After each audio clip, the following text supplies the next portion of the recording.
Hey, what's up, everyone? Sean here at Blue Ridge Silverhound. We have the PCMR event of the weekend for October 2024. Thank you guys for tuning on in on the Sunday evening edition of the PCMR. Hope everyone's doing well. So we're gonna take a look at some of your finds on eBay. Traditionally these are coins that were just found. They were found in collections. They're found going through change, coin rolls, cherry picking shows, and coin shops. There's a lot of different ways where you can obtain these coins that were sold here, and the folks that do partake in that sort of thing are experiencing some pretty good cash windfalls here recently. We are like kind of like entering the holiday season. I think we're officially there, and there's easily a 2 month kind of 60-day period where the market is just really robust and very active. Um, is the market up during this time? Well, it's up in the sense that a lot of people are buying and selling. Again, it's a very active time of the year. After a very long summer, folks are coming back into the hobby, and generally they do this, and find these varieties and errors that you're about to see here today. Not to mention a couple paper money errors as well. So paper money does open a whole new door to possibilities for those that want to embark on that adventure.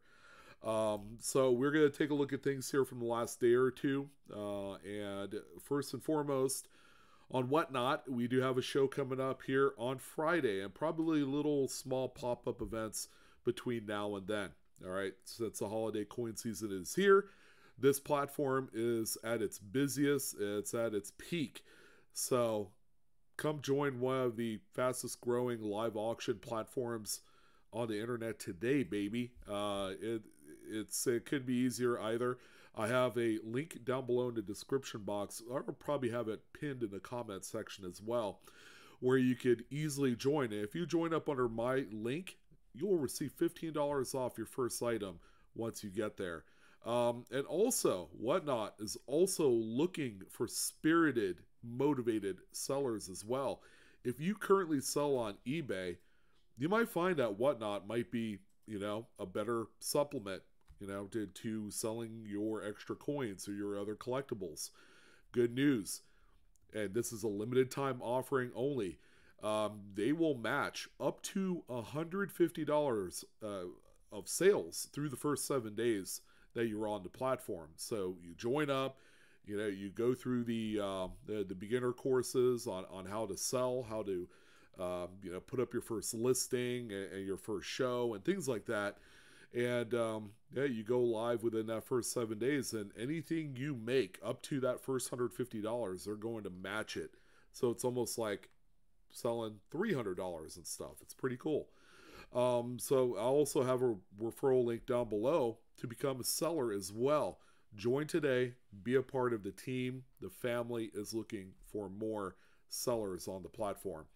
All right, well, let's go ahead and jump right in to these selections. We got a lot of cool ones, man. Stuff that I personally haven't seen or covered on a Pocket Change Market Report ever. How about a lot here? A lot of two notes. All right, we have a 1981 $1 bill and a 77 $5 Fed Reserve note. The notes themselves look pretty nice. They're pretty decent. The $5 looks uncirculated. The $1 bill has some circulation wear to it, and that's okay. But what's the issue here with these two notes? Because this did sell for quite a bit of money. Well, folks, if we flip these notes over, you're going to see, yeah, kind of a cool printing error on here. This is what they call a front to back wet ink transfer. So some of the transfer of the front print was inadvertently transferred to the reverse of the notes. So the printing plates had made contact with the impression cylinder, kind of like a die clash for a coin, where it leaves the impression of one side of the note on the impression cylinder. So when the next sheet is fed in, whatever they're printing, that particular side that is face down to the impression cylinder will receive that transfer. And that's what we have here. And keep in mind, with the transfer, everything is going to be mirrored and backwards.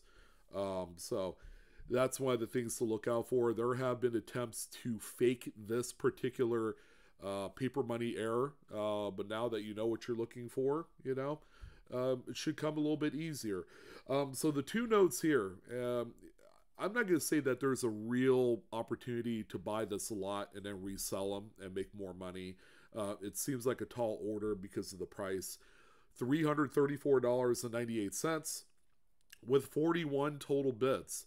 So it seems like a collector probably ended up buying this. There's really not a whole lot of opportunity to resell this to profit a lot of money. Although ordinarily I would tell folks that if you're looking to buy something on eBay that you could resell, always be on the lookout for bulk lots. All right, that's going to be your best area of opportunity. These sellers will oftentimes take a much reduced price for the lot just to move it, but it could end up being another person's kind of cash cow. Just buy up everything in that lot, relist each piece individually, and then just reap the rewards of all the extra work you put into it. So again, a pretty cool 2-note lot here. We've covered this particular error type on paper money before, and the full solid transfers are generally worth the most amount of money. The first coin, the actual coin that we have on this weekend's list is this 1974 quarter. Slightly off center. You could probably even say that is an uncentered broad strike. You do have what seems to be a full rim that goes around that right side of the front of the coin there. So it's probably, it could be either or at this, because it's so minor. It's less than 5%. This one ended up selling for $34.78. It probably also has, I would imagine, a partial collar. You might be able to see that on the reverse there, right above United and States. So a pretty interesting coin with a lot of stuff going on with it, and very highly collectible. These things are always worth selling if you do come across them.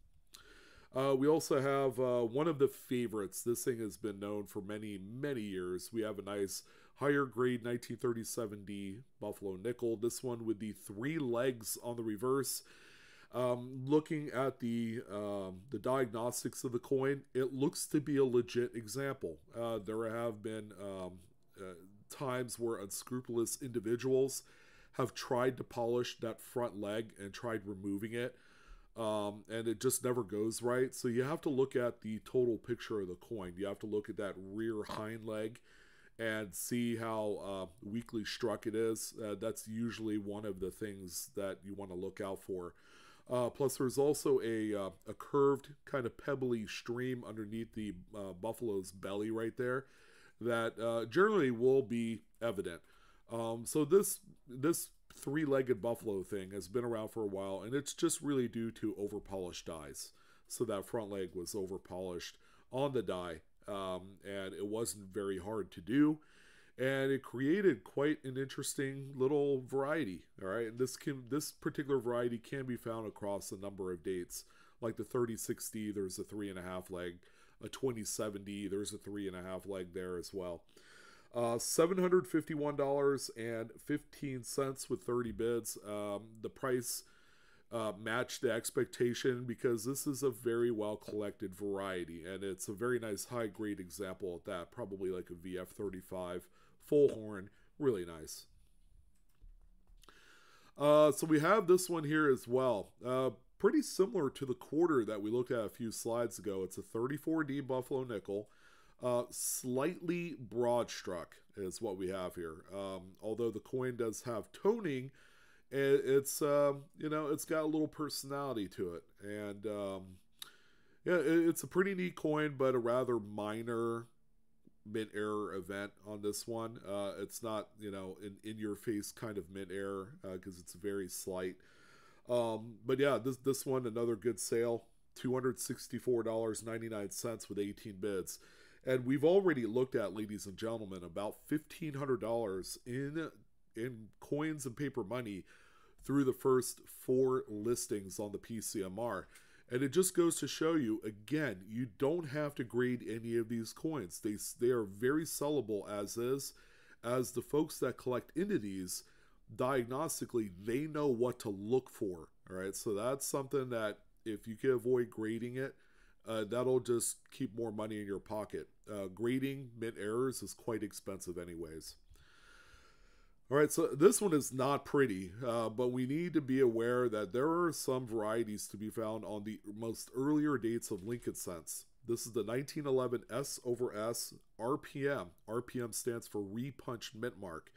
So this one right here is one of the big ones, but based off of these two images here, the coin is pretty rough. This thing is in rough shape, and 1911S is quite the semi-key date. I know in higher grades they are quite expensive, but when you look up close, you can see a secondary punched S mint mark that's west of the primary mint mark. This one's really easy to see. I've cherry picked a few of these myself over the years. But even with all of the issues this coin has, it's still managed to pull in $34 at auction, which is quite respectable for this coin that otherwise would be just a details grade lowball type example. So again, there is always a butt for every seat when it comes to these type of coins, and don't misjudge the condition of a coin into making you think that it is worthless.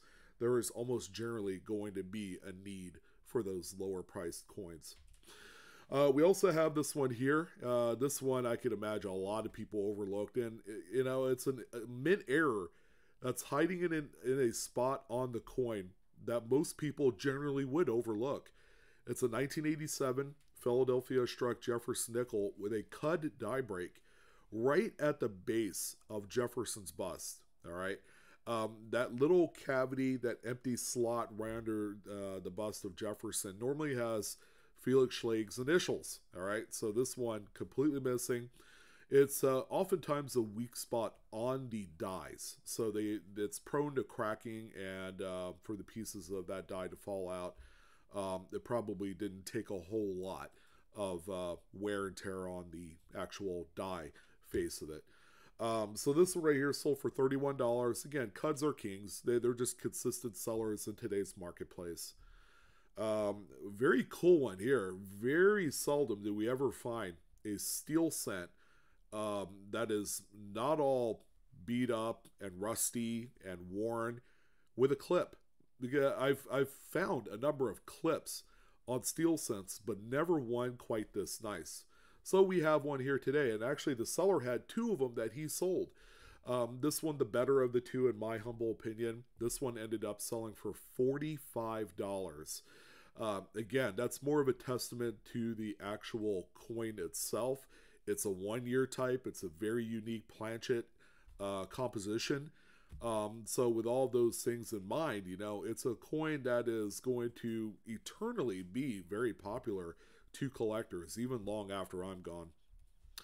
And let's not forget that even the newer shield cents, there's always something to be found, whether it's that doubled die, whether it's something like this, which is just an off-center struck coin.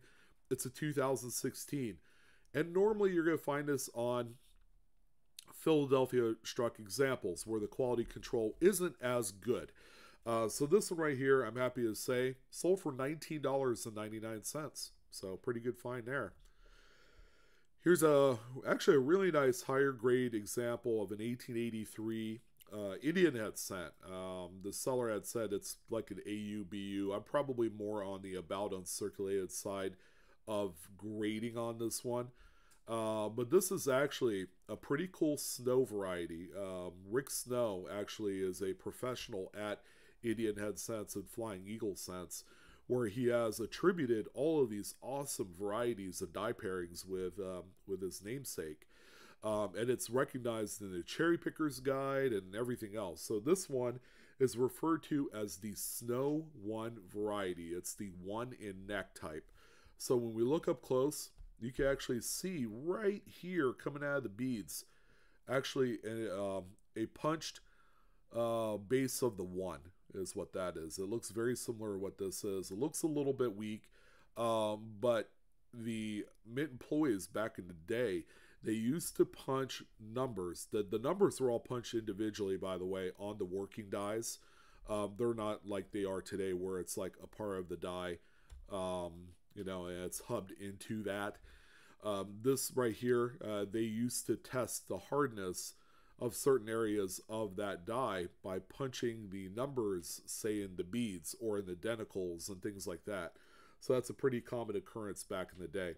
So this one here sold for $67 with 11 bids, and that's a pretty cool, neat look. And not a lot of people know that something like this exists on Indian Head Sets. It's a very well popular collected series as well. And we had the 3-leg buffalo that we had earlier, which is in really nice shape. And then on the other end of the spectrum, here's one that's really not in that great a shape. But from what I could see, it's a legitimate example. It's probably, like VG in grade. It is cruddy looking. It's got some black, what I believe to be just hardened grease or paint or something to that effect. So this one here, another 3 legs. Surprisingly, even in this condition, there is still quite pricey. This one to the tune of $505.65 with 31 bids.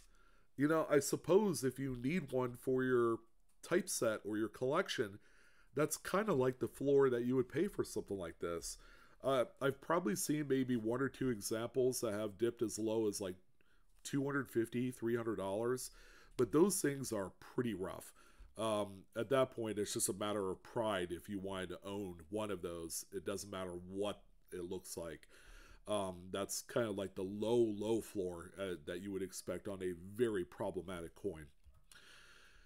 Another Buffalo nickel. This thing is worn pretty slick. It's a 25S Buffalo nickel with the 2-feather variety. So you can see the inner 3rd feather, which is normally right here, was over polished. All right. So these 2-feather buffaloes, they exist on a number of dates, and they all have their own catalog classifiers in the Cherry Pickers Guide. They're all FS listed variety types. This one here is one of them. And they're pretty tough to find in high grades. Any of the 2 feathers, they're just.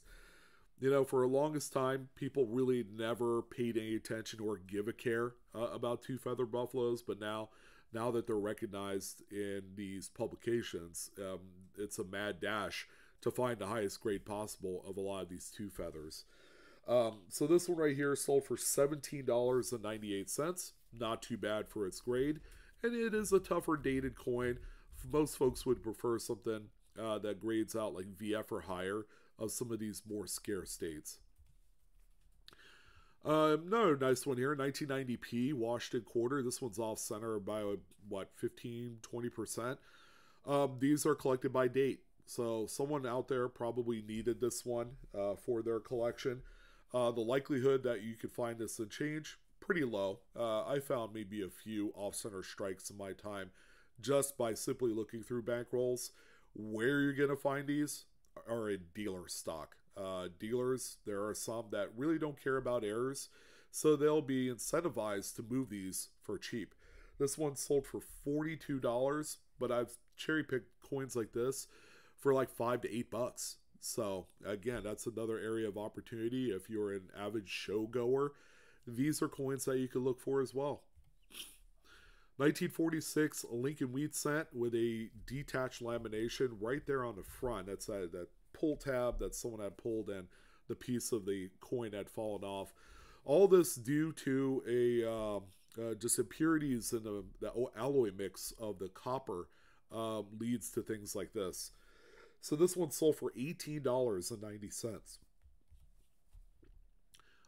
Can't believe it, but yeah, this one you can actually read the date. 97 Philly candy $half. I would imagine that this was probably found, going through rolls of candy $half, looking for silver. All right, so please do keep in mind there are other finds in these rolls that's going to be worth so much more than silver content of a 64 candy or some of those 40%ers. So we have a coin here that was struck through a lot of grease. So mint employees routinely lubricated all the moving parts of a mint press, And that even means putting liberal amounts of grease in the die area and the cavities and all those things. So grease gets everywhere, even on the face of the die. This one right here ended up selling for $9.50, which kind of seems like a bargain because we've seen others that have sold for as high as $50. Might be just the time of the day which this one sold, or people just weren't looking for it, and a lot of folks tend to get their eye off the ball a little bit, and then this one just kind of passes you by. But it's such a very extreme example of that. 1999p Jefferson nickel. This is a major centered broad strike, very attractive coin, nice high grade. This one sold for $63.11. Again, you would find stuff like this in dealer stock or at a show. And I love looking for mint errors on big old dollars. This is one of those right here. To the untrained eye, it looks like damage. It looks like the face of this coin took a major hit. And believe it or not, it couldn't be more further from the truth of that. It's a 1922 peace dollar, and that anomaly on the obverse is actually a strike through. There was something sitting on the obverse die before this thing was struck. It could have been like a large, long, impacted, hardened piece of grease. It could have been a metal shaving. It could have been a piece of wood. You just never know what was in there before this thing was struck. But anything that's in the striking chamber that's sandwiched in with a blank planchet and everything else, anything that's in there, it'll all translate onto the finished product, much like this. So, it's a very common day piece. Typically, something like this is $28 to $30 in today's market. However, this one right here ended up selling for $91.05 with 16 bids. I could actually see someone grading this and possibly selling it for double that. Because it is such a profoundly large strike through on this coin, and that's something you just don't see that much on these larger dollars. Yeah, well, if your coin's flaky, like this 59D, you might want to consider selling them because they are doing really well in the marketplace. They call these laminations. And the ones that are always worth the most are the dramatic looking examples like this, where it's detached, it's folded over, it's flaked up, it's clamshelled out, but the pieces are still intact and attached to the coin. That's where there's going to be much more desirability in the marketplace for examples like this. So this one right here sold for $18, and that's actually a pretty good kind of indicator of the market for these. They tend to be in that like $10 to $30 range. Really depends on how wild and crazy the laminations are. This one, because it's kind of isolated on a certain area of the coin, even though it's kind of like flip backwards, covering Lincoln's nose and all that great stuff, there is kind of a limit to these. And laminations, by the way, are really quite common out there, especially on Lincoln cents and on earlier Jefferson nickels. So always look at your coins. If you do come across things that look like this, please do hold on to them. 95D, a Denver minted off-center struck Washington quarter. We don't see that too often, but here's one that's about 10% off-center. Pretty nice. You can see some of the cutoff of some of the design, like Liberty, almost split in half up there. So this one right here sold for $30.36 with 11 bids. That's a very strong price for this. Considering that the completionist collector also wants the Denver minted coins as well of each date. So if they could find one, they're going to buy it, and it's usually going to be at a much higher price than some of the Philadelphia coins of the same date. 1944 Jefferson nickel. Now this is a majorly extreme reverse lamination. A lot of the lamination had peeled away. All right, so there's really not a whole lot that is attached on there. And it looks like that area, there's a few digs in there too. So there were some condition issues with this example. It's a very low grade piece as well. So we have this one that ended up selling for $24.35 with 2 bids. I can imagine if this coin was in mint state, that would easily be a $100 to $200 coin with the same type of lamination. Grades really still does matter a whole lot to collectors. But in errors and varieties, not as much compared to like type collectors and things like that, where grade is more paramount for the value of the coin. And nothing, this note drives me nuts. It's like, it's a much newer note, and the $100 bills, quality wise, the BEP employees and security, they look at these things like hawks. So how this one ended up, even escaping the BEP facility is beyond me. It's a 2017 $100 bill, fold over. It's a fold over. The corner's folded over and then printed over. As you can see here, here's another look of that fold opened up. And then here's another one with it opened up, but on the reverse. You can actually see the colored stripes on there. They call that the selvage part of the subject sheet. And you can even see the serial number that's printed on that flap right there. I wasn't surprised. It was going to be an expensive note. This one sold a penny shy of $800, and guess what? It's worth every single dollar. This one really should be in a graded holder.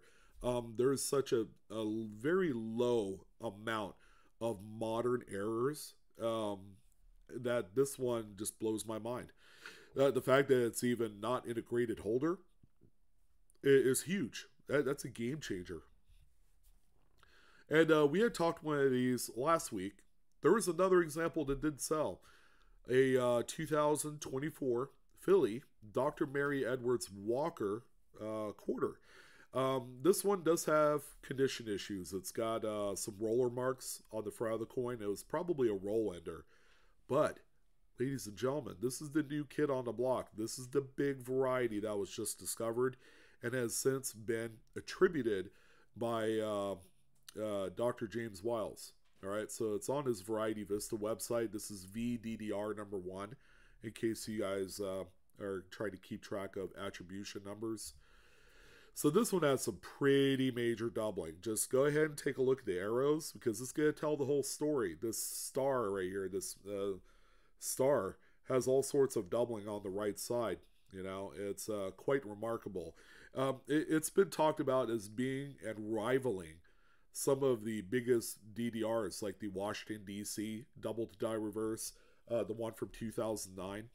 And then here's the outward side of the hair of Dr. Edwards. And crazy. This is a really crazy double to die reverse. And they even show a little bit of die chips. It looks like a magnet with the C trying to connect to the E. Oh, it's crazy. This thing is just crazy. So this one right here, a pretty big price tag. The last one that we talked about sold for like $80. Well, the game's kind of changed a little bit. This one sold for $133.86. 16 bids. I mean, if that doesn't tell you about the traction and the popularity of this variety, I don't know what does. Be on the lookout for these. They were initially discovered in Pennsylvania in rolls. So if you're in that area or you're close enough where you could drive into the state to pick some up, might be a good opportunity here, folks. I mean, this is real money here on these coins, and it is a super variety as well. We don't see straight clip Indian head cents that often. So here's one here, 1906, that ended up popping up on auction. And this one right here sold for $57.99 with 5 bids. Very pretty. 1936, this is the infamous FS101 doubled die obverse. This is a very strong one. I found a few of these over my years of hunting through wheat cents. There you go. There's a few of the main diagnostical points of the doubling. The motto, "In God We Trust." The date is quite strong. Beautiful coin. $41. It's not the best condition. 6 bids on this one as well. So again, there was some interest, and even the lower graded examples will still sell very well. All right, here's kind of an interesting one here. The seller had put this one up and said it was a a different planchet. It's not a nickel. And I looked at it, I'm like, I'm willing to bet that this is a Silver Wartime planchet, an off-center struck Silver War nickel. Now, it has the appearance of it. Okay, I firmly believe it. That's what it is. But we don't see what the mid mark is because that's on top of the dome of Monticello. So yeah, I mean it's interesting, and this is one type of error that we don't or have very seldom seen on a 35% silver manganese planchet. That's wild. Um, so yeah, this one right here, $395 with a couple bids in there. What do you guys think?